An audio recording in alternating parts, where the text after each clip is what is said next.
Eu quero ler com vocês um texto preciosíssimo da Escritura que está no Evangelho de Cristo, conforme o registro de João, capítulo 1, Evangelho de Cristo, conforme o relato de João, capítulo 1, versos 1 a 14. Por favor, abra sua Bíblia ou ligue seu smartphone no texto bíblico. Versos de 1 a 14. Antes da leitura deste texto, eu preciso dizer algo. Primeiramente, o Evangelho de João é considerada a obra literária mais importante da história da humanidade. Nenhuma obra jamais foi tão traduzida para outros idiomas e tão largamente distribuída como o Evangelho de João. Já passam de 4 bilhões de exemplares. O Evangelho de João foi escrito quando os demais evangelhos, Mateus, Marcos e Lucas, conhecidos como sinóticos, já estavam circulando na igreja há mais de 20 anos. O Evangelho de João foi escrito quando os outros apóstolos, todos, já estavam mortos, e todos eles mortos pelo viés do martírio. O Evangelho de João foi escrito no final do primeiro século, para defender a fé cristã de um ataque frontal de uma heresia perniciosa, que quase devasta a igreja nos 3 primeiros séculos, chamada de gnosticismo, uma espécie de concubinato entre a fé judaica e a filosofia grega. Vocês bem sabem que os gregos acreditavam na imortalidade da alma, mas eles não acreditavam na ressurreição do corpo, porque os gregos acreditavam no chamado dualismo. Para os gregos, a matéria era essencialmente má e o espírito era essencialmente bom. Sendo assim, os gregos não acreditavam na criação, na encarnação e na ressurreição. Então, para a cabeça dos gregos, Jesus não podia ser Deus e homem ao mesmo tempo. Porque se ele tinha um corpo físico, tangível, e ele tinha, e se para eles a matéria era essencialmente má, então Jesus não podia ser essencialmente bom. Se ele não podia ser essencialmente bom, ele não podia ser Deus. Então começa a se negar, já no final do primeiro século, a divindade de Cristo. E João escreve este evangelho para provar uma tese. Jesus Cristo é verdadeiramente Deus, sem deixar de ser verdadeiramente homem. Ele não deixou de ser Deus ao encarnar-se, e ele não deixou de ser homem ao retornar para o céu como Deus. E aqui, como que no vestíbulo, na introdução deste evangelho, Jesus vai como que abrir as cortinas da eternidade, vai acender as luzes no palco da história e vai revelar-nos o nosso glorioso Redentor. E ao fazê-lo, João o faz assim: no princípio era o Verbo estava com Deus, e o Verbo era Deus. Ele estava no princípio com Deus. Todas as coisas foram feitas por intermédio dele, e sem ele nada do que foi feito se fez. A vida estava nele, e a vida era a luz dos homens. A luz resplandece nas trevas, e as trevas não prevaleceram contra ela. Houve um homem enviado por Deus, cujo nome era João. Este veio como testemunha para testificar a respeito da luz, a fim de todos irem a crer por intermédio dele. Ele não era luz, mas veio para testificar da luz, a saber, a verdadeira luz que vinda ao mundo ilumina todo homem. O Verbo estava no mundo. O mundo foi feito por intermédio dele, mas o mundo não o conheceu. Veio para o que era seu e os seus não o receberam. Mas a todos quantos o receberam, deu-lhes o poder de serem feitos filhos de Deus, a saber, aos que creem no seu nome, os quais não nasceram do sangue, nem da vontade da carne, nem da vontade do homem, mas de Deus. E o Verbo se fez carne e habitou entre nós, cheio de graça e de verdade. E vimos a sua glória, glória como do unigênito do Pai. Amém?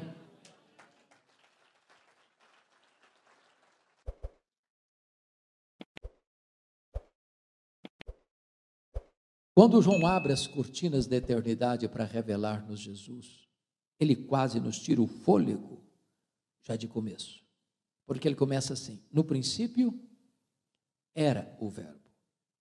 Vocês que certamente têm uma boa noção da língua portuguesa, percebem aí que o verbo ser não está no pretérito perfeito.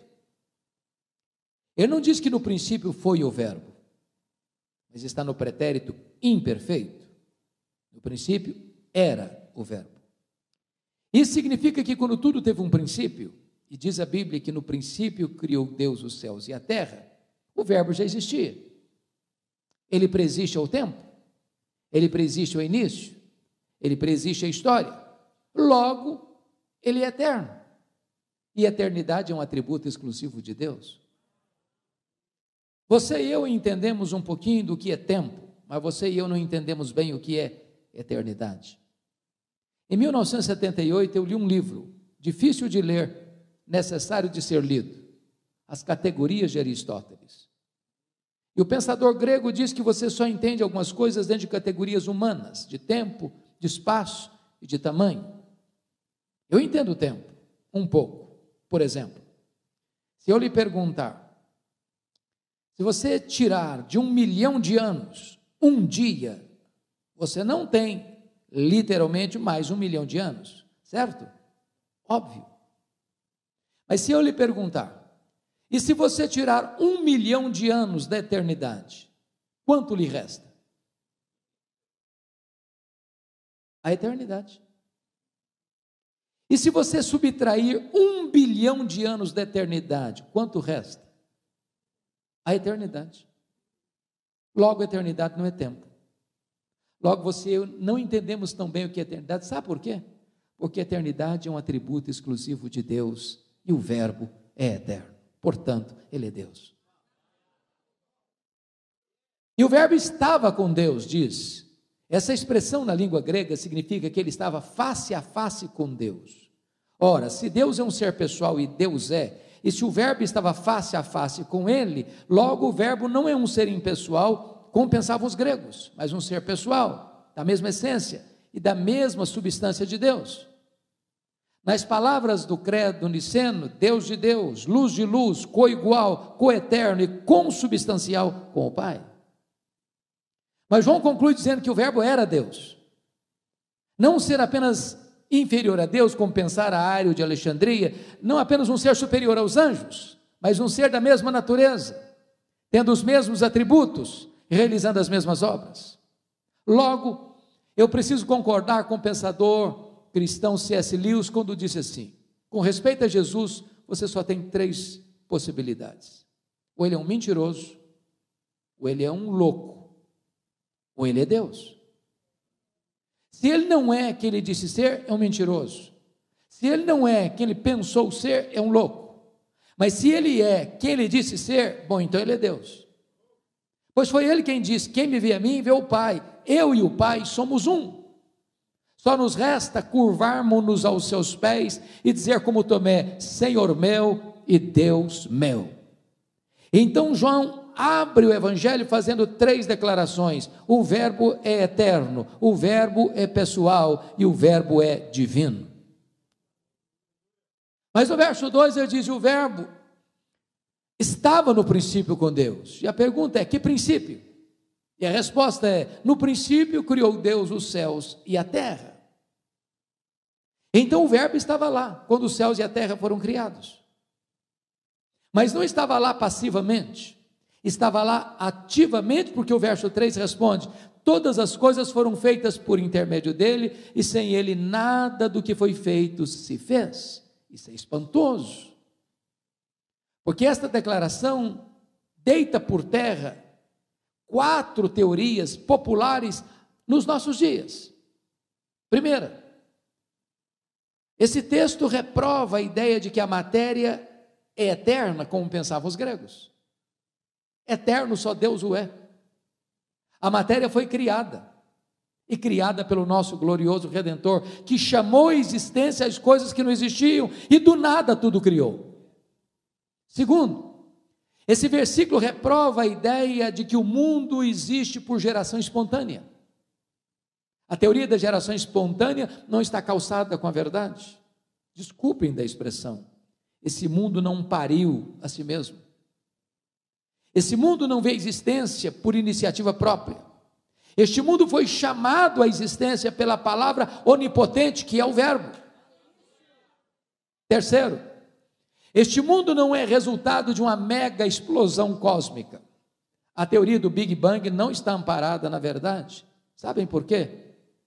O caos não produz o cosmos. A desordem não produz a ordem. Seria mais fácil eu acreditar que se eu jogasse para o espaço 1 bilhão de letras e elas caíssem como uma grande enciclopédia, do que acreditar que uma mega explosão casual produziu este universo tão vasto, tão insondável, com leis tão precisas, com movimentos tão harmônicos. Eu preciso até lhe afirmar que é preciso ter mais fé para ser um ateu do que para ser um crente. Por exemplo, nós estamos no planeta Terra. Foi por acaso que nós estamos aqui? Foi uma explosão que casualmente nos deixou aqui? E a resposta é um sonoro não. Nós estamos rigorosamente onde deveríamos estar.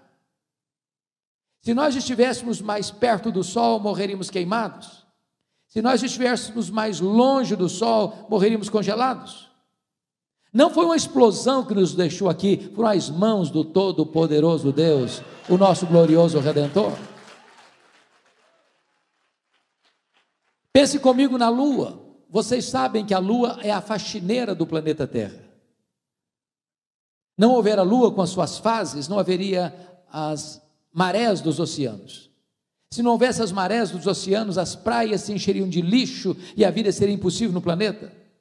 Não foi uma explosão que deixou a Lua na sua órbita, foram as mãos do nosso glorioso Redentor. Todas as coisas foram feitas por intermédio dele, e sem ele nada do que foi feito se fez. Mas esse versículo reprova também a teoria da evolução. Vocês sabem que no ano de 1859, aliás, quando chegou o missionário pioneiro da igreja presbiteriana aqui no Brasil, Ashbel Green Simon, nesse mesmo ano, Charles Darwin publicava em Londres o livro A Origem das Espécies. Esgotou a primeira edição no dia do lançamento. De lá para cá, essa chamada teoria da evolução tem sido ensinada nas escolas, desde o ensino fundamental ao pós-doutorado, como uma verdade científica. Falta-lhes, entretanto, a evidência das provas. Criacionismo não é artigo de fé. Criacionismo não é artigo de religião. Criacionismo é artigo de ciência. Que o mundo foi criado, a ciência prova. O que você e eu cremos pela fé, não é que o mundo foi criado, mas criado por Deus. Então, esse texto mostra para nós que este universo existe porque o Verbo trouxe à existência as coisas que não existiam. Então hoje nós precisamos parar e pensar quão grande é o nosso glorioso Redentor, quão magnífico Ele é, quão glorioso Ele é, quão majestoso Ele é, quão digno de honra e de adoração Ele é. Quando o profeta Isaías estava escrevendo um texto messiânico, começando com o capítulo 40, ele vai falar da majestade deste que é o nosso glorioso Redentor, e ele diz que este é aquele que mede as águas na concha da sua mão. Pense comigo no Pacífico, no Atlântico, no Índico, no Mediterrâneo, nos mares, nos rios, nas fontes. Tente aqui no Atlântico esvaziá-lo com um baldinho, veja quanto tempo você vai levar. Pois o seu glorioso Redentor mede as águas na concha da sua mão. O seu glorioso Redentor pesa o pó das montanhas em balança de precisão. O seu glorioso Redentor mede os céus a palmos. O seu glorioso Redentor espalha as estrelas no firmamento, e por ser forte em força e grande em poder, quando as chama pelo nome, nenhuma só delas vem a faltar. Este é o seu glorioso Redentor.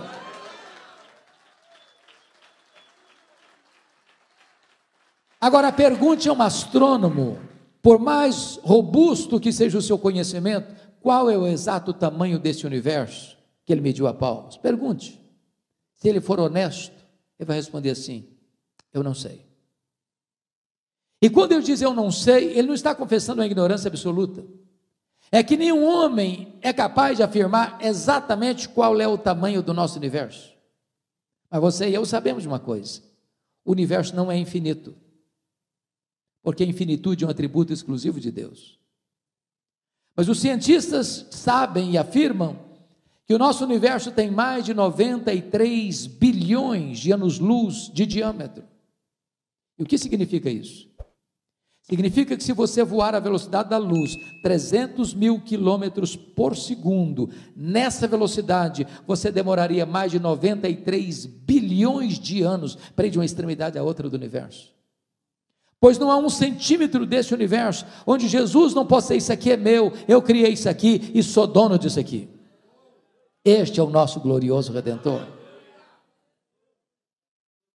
Pergunte aos astrônomos quantas estrelas existem. Sabe qual é a resposta deles? Eu não sei. O que eles já sabem e afirmam é que há mais estrelas no universo que todos os grãos de areia de todas as praias e desertos do nosso planeta. Vá um dia à praia, enche a concha da sua mão de areia, leve para casa e bote numa tábua de vidro e tenha paciência de contar quantos grãos de areia você consegue botar na concha da sua mão. Agora em janeiro, disse o Carlos, eu fui fazer essa experiência. E aí comecei a contar 1, 2, 10, 50, 100, 150, 200, 300, 400, 500, eu não tinha contado a ponta do dedo ainda. E aí eu parei.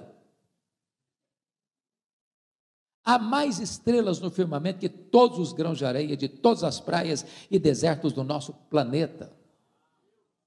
Mas o nosso glorioso Redentor não apenas criou todas elas, ele batizou cada uma delas pelo nome. E por ser forte em força e grande em poder, quando as chama pelo nome, nenhuma só delas vem a faltar. Este é o nosso glorioso Redentor. Todas as coisas foram feitas por intermédio dele, e sem ele nada do que foi feito se fez. Até o século passado nós estávamos boquiabertos com a grandeza insondável do macro-universo. De lá para cá, nós estamos pasmos com a grandeza do micro-universo. Se você pega uma folha no seu quintal ou na sua varanda, por mais tenra que ela seja, ela é tão complexa ou até mais complexa do que a cidade de Belo Horizonte. Se você pega um ovo na sua geladeira e quebrá-lo, aquela gema é mais complexa do que qualquer máquina que o homem jamais inventou. Dr. John Wilson, catedrático de Harvard, uma das maiores autoridades no mundo em oftalmologia, diz que você e eu temos em torno de 10 milhões de fios duplos encapados em cada um dos nossos olhos, e se não for assim, haveria um curto-circuito e nós ficaríamos cegos. Dr. Marshall Nirenberg, prêmio Nobel de Biologia, fez uma das mais fantásticas descobertas no século passado. Descobriu que você e eu somos um ser programado geneticamente, computadorizadamente programados. Ele descobriu que nós temos em torno de 60 trilhões de células vivas no nosso corpo. Descobriu mais, que cada uma dessas células tem 1,70 m de fita DNA, onde estão gravados e computadorizados todos os nossos dados genéticos, a cor dos nossos olhos, a cor da nossa pele, o nosso temperamento. Se você pegar a fita DNA do seu corpo e espichá-la, você tem 102 trilhões de metros de fita DNA no seu corpo, você tem 102 bilhões de quilômetros de fita DNA no seu corpo, dá para dar diversas voltas no sistema planetário. Mais tarde o Dr. Loy vai afirmar que códigos de vida não se originam espontaneamente, códigos de vida não se originam de evolução de milhões e milhões de anos, códigos de vida foram plantados em você pelo Deus Todo-Poderoso, Criador dos céus e da terra, e este é o nosso glorioso Redentor.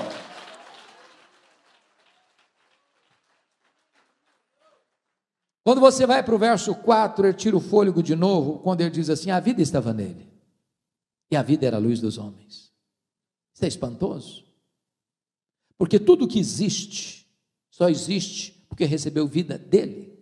Anjos, homens, animais, o universo, enfim. Mas alguém pergunta, mas quem criou Deus? Resposta, ninguém, ele não foi criado, ele é o Criador. E alguém pergunta, mas quando ele passou a existir? Resposta, não, ele não passou a existir, ele é eterno, ele é o Pai da eternidade.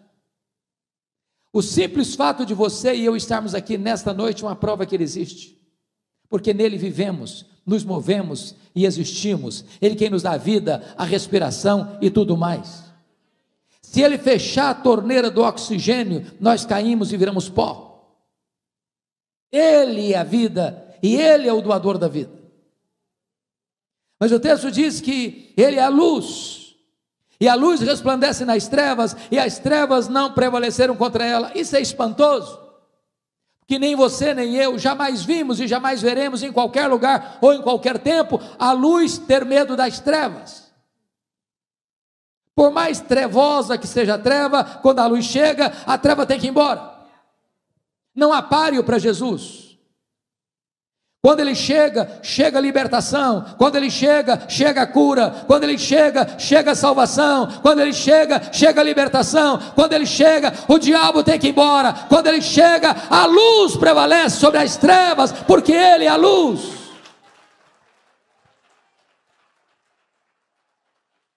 Eu disse para vocês que João escreveu este evangelho para provar uma tese. Qual tese? Jesus Cristo é verdadeiramente Deus. E ele já provou essa tese de duas maneiras até aqui. Primeiro, ele é Deus porque tem os mesmos atributos de Deus. Ele é eterno, ele é pessoal, ele é divino, ele é autoexistente. Segundo, ele é Deus porque realiza as mesmas obras de Deus. Ele é o Criador, ele é o doador da vida, e ele é a luz que prevalece sobre as trevas. Bom, se ele é isso mesmo, e eu preciso dizer algo para você nessa noite. Você não pode sair daqui neutro em relação a Jesus. Quero propor um paradoxo.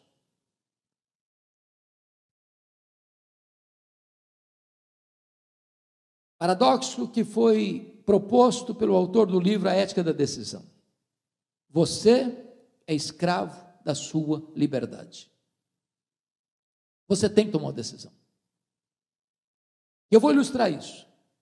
Você é como alguém dentro de uma canoa, rio abaixo, à beira de um abismo. Você tem que tomar uma decisão. Ou você salta da canoa e nada até a margem, ou você rema e ancora a canoa num lugar seguro, ou você finge que não tem abismo e permanece dentro da canoa até ser esmagado pela fúria das águas. Só uma coisa você não pode deixar de fazer, é tomar uma decisão. Talvez você esteja aqui hoje a convite, talvez você é um dos nossos ilustres visitantes, talvez você esteja dizendo no seu coração, bom, eu estou aqui, eu vim aqui, mas não estou tomando decisão, não quero tomar decisão, aliás, eu estou indeciso. Então eu preciso lhe dizer que a indecisão é uma decisão. A indecisão é a decisão de não decidir. Mas com respeito a Jesus isso é impossível. Porque foi ele quem disse, quem não é por mim, é contra mim, quem comigo não ajunta, espalha. É por isso que a partir de agora, do verso 6, o evangelista João vai reunir para nós 3 decisões em relação a Jesus. A primeira delas, nos versos 6 a 9, confira comigo, a decisão de João Batista. Diz a Bíblia que houve um homem enviado por Deus, cujo nome era João. Este veio como testemunha para testificar a respeito da luz, a fim de todos irem a crer por intermédio dele. Ele não era luz, mas veio para testificar a luz, acerca da luz, a saber a verdadeira luz que vinda ao mundo ilumina todo homem. Vamos entender isso. A Bíblia diz que entre Malaquias e João Batista, o último profeta do Velho Testamento, a João Batista, tem um período de 400 anos. É o período do silêncio profético. Tem templo, tem música, tem festas, tem sacrifícios, mas não tem palavra de Deus. Depois de 400 anos, diz a Bíblia, veio a palavra de Deus a João no deserto. E ele percorreu toda a circunvizinhança do Jordão, pregando o batismo de arrependimento para remissão de pecados. E as multidões fluíam das cidades, das vilas, das aldeias, no deserto, para ouvirem João Batista e serem batizadas por ele. De repente, diz Lucas, que dentre essa vasta multidão, todos eles começam a cogitar algo. E essa cogitação se transforma numa pergunta. E esta pergunta chega aos ouvidos de João Batista, beijando os ouvidos de João Batista, com a voz aveludada, como o sibilo da serpente. Uma pergunta muito perigosa. Porventura, tu não és o próprio Cristo? Olha o perigo aí. Olha a tentação aí. Olha a tentativa de botar um homem no pedestal aí. Olha a tentativa da cultura da celebridade aí. Se João Batista tivesse engolido aquela isca venenosa, eu poderia pensar, bom gente, pensando bem, eu acho que eu sou um fenômeno. Tem 400 anos que ninguém viu o que está acontecendo. Aliás, se eu me declarar Messias, o povo já tem do meu lado. Mas ele não engoliu a isca venenosa, não. Ele foi categórico, eu não sou o Messias. Eu vim preparar o caminho do Messias. Eu não sou o verbo, eu sou apenas uma voz que clama no deserto. Eu não sou a luz, eu vim para testificar da luz, a saber, a verdadeira luz que vinda ao mundo ilumina todo homem. Eu não sou o cordeiro, eu aponto para Jesus e digo, eis o Cordeiro de Deus que tira o pecado do mundo. Eu não sou o noivo, eu sou apenas um amigo do noivo. Eu batizo com água, mas aquele que vem depois de mim é mais poderoso do que eu, e ele vos batizará com o Espírito Santo e com fogo. Eu não sou nem digno de me curvar, desatar as correias das suas sandálias. Eu tenho um lema de vida, convém que ele cresça e que eu diminua.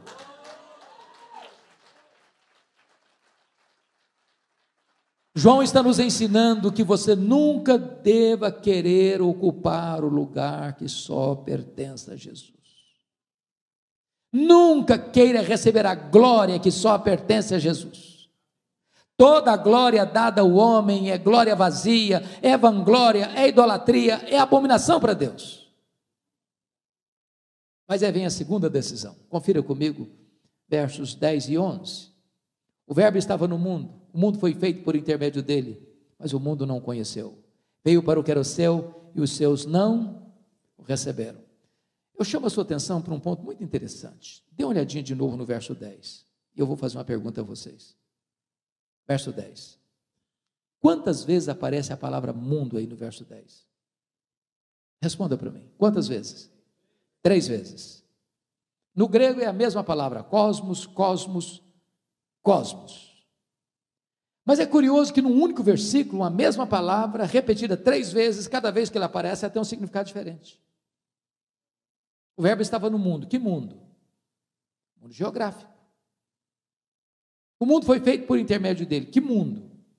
Mundo físico material. O mundo não conheceu. Que mundo? O mundo das pessoas. Então, cuidado ao ler sua Bíblia, porque uma mesma palavra, repetida num mesmo versículo, pode ter significado diferente.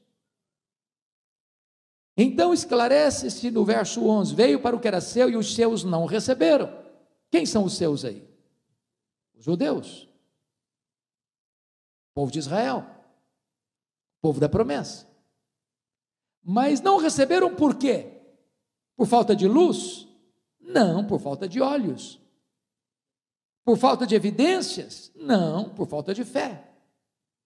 Todo o Antigo Testamento foi uma preparação para a vinda de Jesus ao mundo. Tudo apontava para ele. Ele é a semente da mulher. Ele é o cordeiro da Páscoa. Ele é a nuvem que guiava o povo de dia. Ele era a coluna de novo que guiava o povo de noite. Ele era a rocha que brotava da água. Ele era o maná que vinha do céu. Ele foi representado pelo tabernáculo. Ele foi representado pela arca da aliança. Ele foi representado por aquilo que estava dentro da arca, as tábuas da lei, o vaso com maná e a vara seca de Arão que floresceu. Ele foi representado pelo templo. Ele foi representado pelas festas. ele foi representado pelos sacrifícios, ele foi representado pelo sábado, tudo isso era sombra, ele a realidade. Na plenitude dos tempos ele veio, nascido de mulher, nascido sob a lei, para ser o nosso Redentor. O verbo se fez carne, ele andou por toda parte, fazendo bem, libertando os oprimidos do diabo. Os cegos viram, os surdos ouviram, os mudos falaram, os coxos andaram, os leprosos foram purificados, os mortos ressuscitaram, mas os seus não o receberam.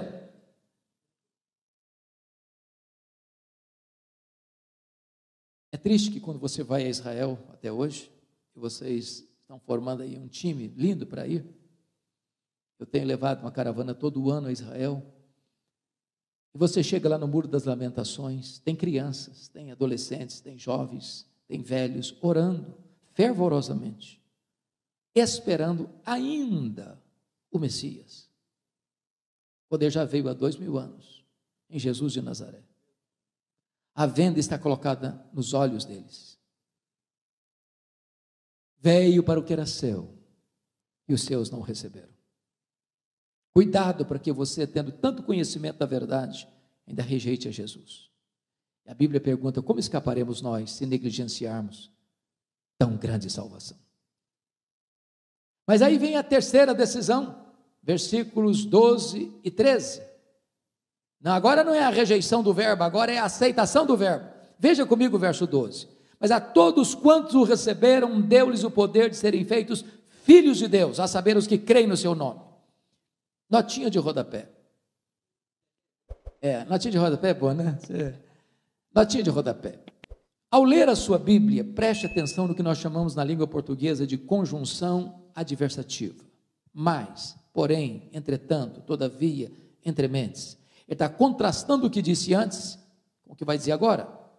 Em virtude da rejeição de Israel, está escrito, mas a todos quantos o receberam, deu-lhes o poder de serem feitos filhos de Deus.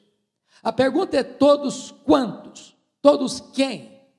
E a resposta é, todos judeus, todos gentios, todos homens, todos mulheres, todos crianças, todos jovens, todos adultos, todos velhos, todos ricos, todos pobres, todos doutores, todos analfabetos, todos religiosos, todos não religiosos, todos do campo, todos da cidade, todos brancos, todos amarelos, todos pardos, todos negros, não importa de onde você vem, não importa para onde você vai, se você receber a Jesus, você recebe o poder de ser feito filho de Deus.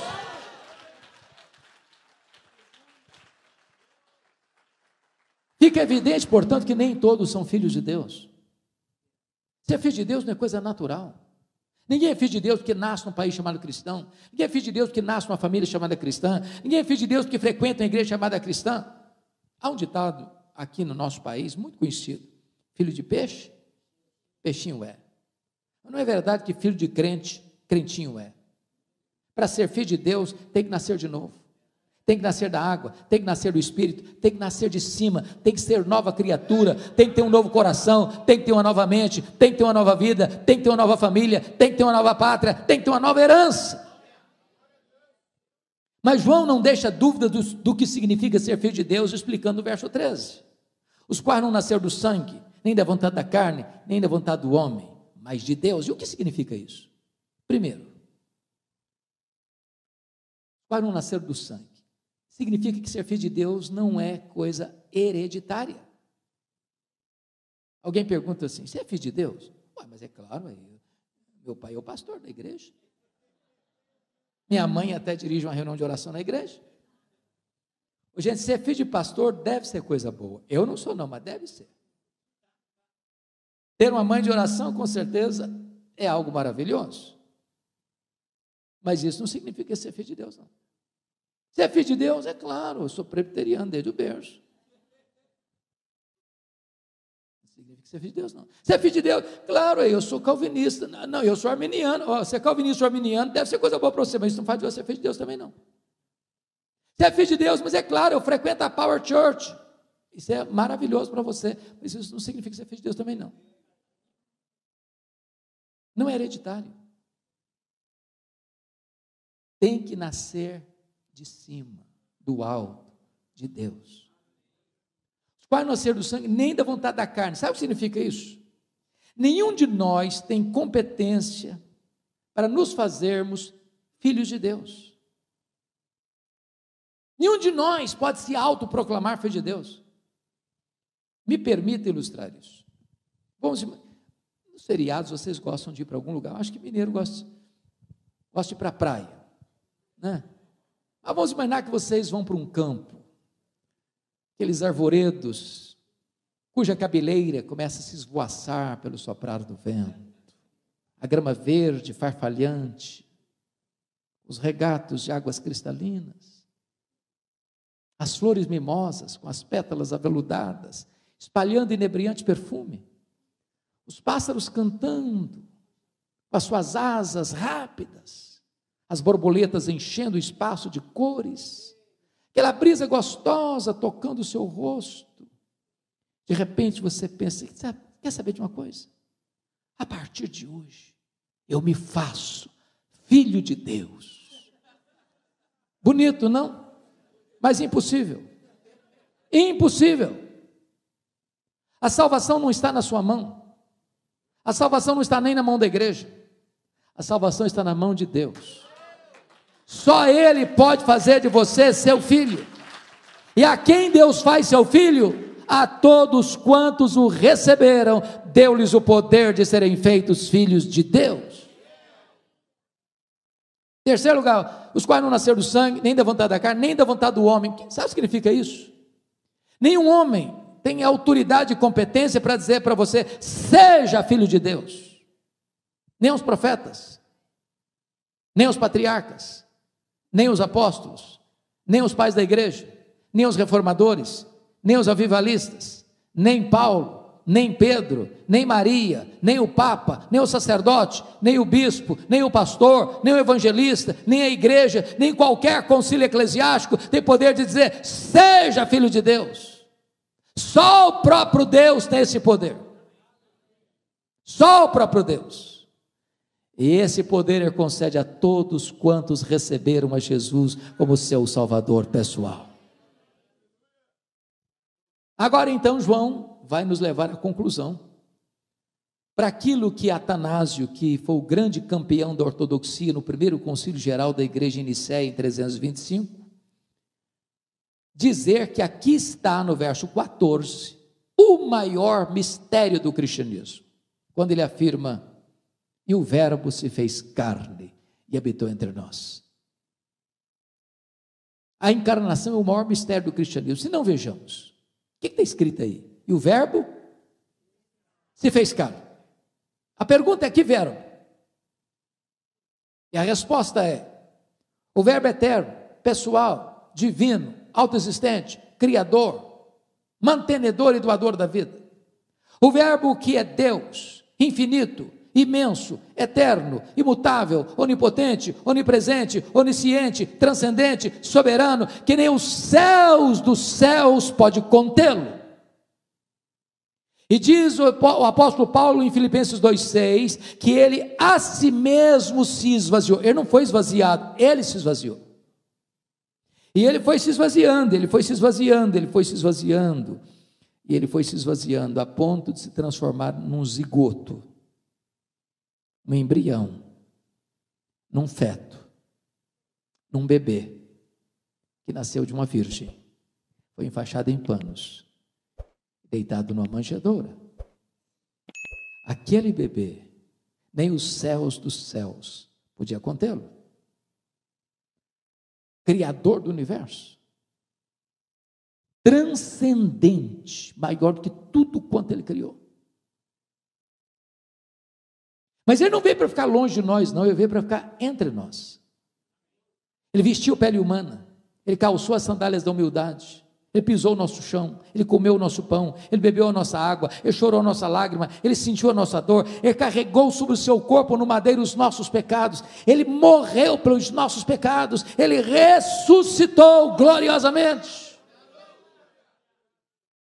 E ele voltará pessoalmente, visivelmente, repentinamente, inesperadamente, inescapavelmente, gloriosamente. Mas ele não veio cheio de justiça e juízo. Se viesse, ele nos fulminaria, A Bíblia diz que o melhor de nós, sabe o que é o melhor de nós, diz a Bíblia? As nossas justiças. Aos olhos dele, não passam de trapos de imundície. É até indelicado dizer isso, mas eu tenho que dizer. A palavra trapo de imundícia no hebraico, sabe o que significa? Preservativo não, o absorvente feminino. E ela descarta, enrola num plástico, joga no lixo. O melhor de nós é isso. E o pior de nós, o que seria?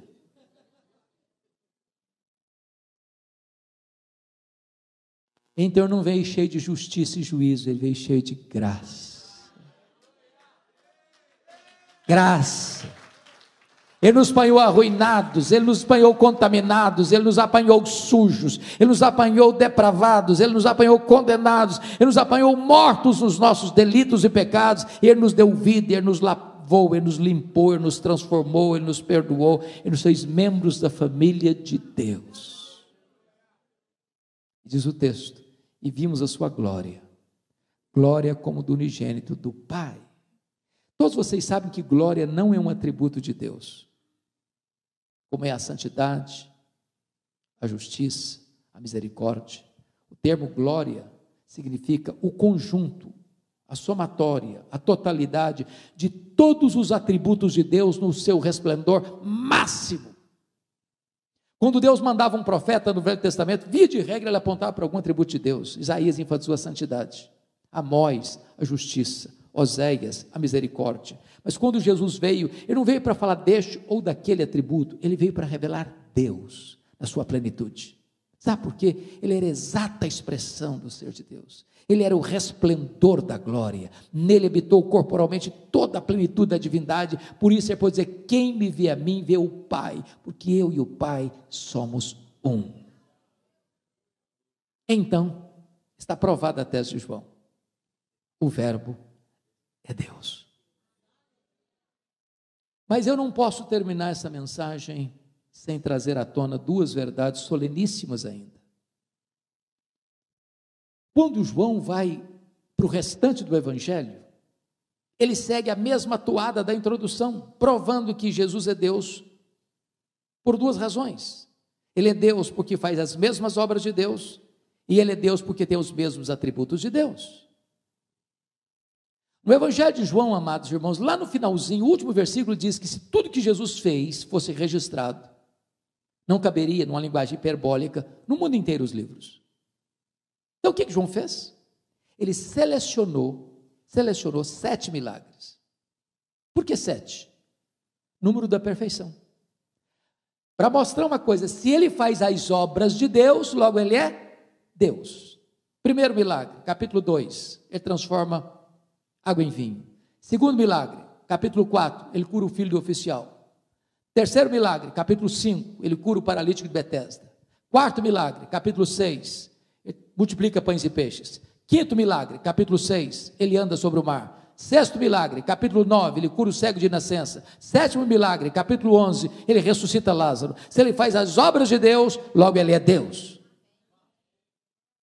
Mas em segundo lugar, João vai dizer que ele é Deus porque ele tem os mesmos atributos de Deus. O que João vai fazer? Pega uma declaração de Jesus, João 8,58. Antes que Abrão existisse, eu sou. E eu sou é o nome Yahvé, revelado a Moisés no Sinai, de onde vem a nossa palavra Jeová. Jeová não é propriamente um nome, Jeová é a conjugação de dois nomes. São as consoantes de Javé com as vogais de Adonai, você forma a palavra Jeová, pois Jesus é o Jeová do Velho Testamento. Jesus vai fazer 7 declarações, eu sou, para provar que ele tem os mesmos atributos de Deus. Primeira declaração, João 6,35, eu sou o pão da vida. Segunda declaração, João 8,12, eu sou a luz do mundo. Terceira declaração, João 10,9, eu sou a porta. Quarta declaração, João 10,11, eu sou o bom pastor. Quinta declaração, João 11,25, eu sou a ressurreição e a vida. Sexta declaração, João 14,6, eu sou o caminho e a verdade e a vida. Sétima declaração, João 15,1, eu sou a videira verdadeira. Se ele tem os mesmos atributos de Deus, logo ele é Deus. Está provada a tese de João. Mas a segunda verdade que eu preciso dizer para encerrar é que há um grande mistério aqui. Há um grande mistério. Dessas 7 declarações eu sou, uma delas Jesus compartilha com a igreja. Ele disse em João 8,12, eu sou a luz do mundo. E ele disse em Mateus 5,14, vós sois a luz do mundo. Mas nota que em lugar nenhum da Bíblia, Jesus diz assim para a igreja, vós sois o pão da vida. Quem se alimentar de vós nunca mais terá fome. Ele nunca disse assim para a igreja, vós sois a porta, quem entrar por vós, entrará e sairá e achará pastagens. Ele nunca disse isso para a igreja. Jesus nunca disse assim para a igreja, vós sois o bom pastor que deu a vida pelas ovelhas. Ele nunca disse isso para a igreja. Jesus nunca disse assim para a igreja, vós sois a ressurreição e a vida, e quem crer em vós não morrerá eternamente. Ele nunca disse isso para a igreja. Jesus nunca disse assim para a igreja, vós sois o caminho e a verdade e a vida, e ninguém vem ao Pai senão por vós. Ele nunca disse isso para a igreja. Jesus nunca disse assim para a igreja, vós sois a videira verdadeira. Ele nunca disse isso para a igreja, mas Jesus Cristo disse, eu sou a luz do mundo, e Jesus Cristo disse, vós sois a luz do mundo. Como entender esse mistério? Para explicar esse mistério, me permitam 2 perguntas. Primeira delas, o sol brilha? E a resposta é sim, o sol brilha. Por que o sol brilha? Porque o sol tem luz própria. Jesus é a luz do mundo, porque ele tem luz própria, ele é o sol da justiça. Segunda pergunta, a lua brilha? E a resposta é sim, a lua brilha. Mas como a lua brilha? A lua não tem luz própria. A lua só brilha na medida em que ela reflete a luz do sol. Então preste atenção nisso. A igreja não é luz do mundo na mesma medida que Jesus é luz do mundo. A igreja não tem luz própria. A igreja só brilha na medida que ela reflete a luz de Cristo, a verdadeira luz que vinda ao mundo ilumina todo homem. Então o papel da Power Church, o papel de cada um de nós que aqui está, é sair pelas ruas, pelas praças, pelas avenidas, pelos becos, pelas universidades, pelos hospitais, pelo comércio, pela indústria, pelos salões dos governantes, por todos os cantos, levando esta luz, deixando esta luz brilhar. A luz que vinda ao mundo ilumina todo homem. Portanto, nesta noite, não há outro sentimento de cada um aqui, senão este, é dar a Jesus, o Rei da glória, toda honra, todo louvor, toda exaltação, porque Ele, só Ele, é aquele que satisfaz a nossa alma.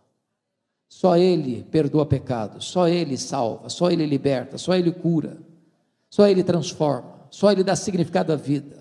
Ele é a nossa alegria, Ele é a nossa paz, Ele é a nossa justiça, Ele é a nossa esperança, Ele é a nossa recompensa, Ele é a nossa bênção que mais carecemos. Que Deus abençoe você.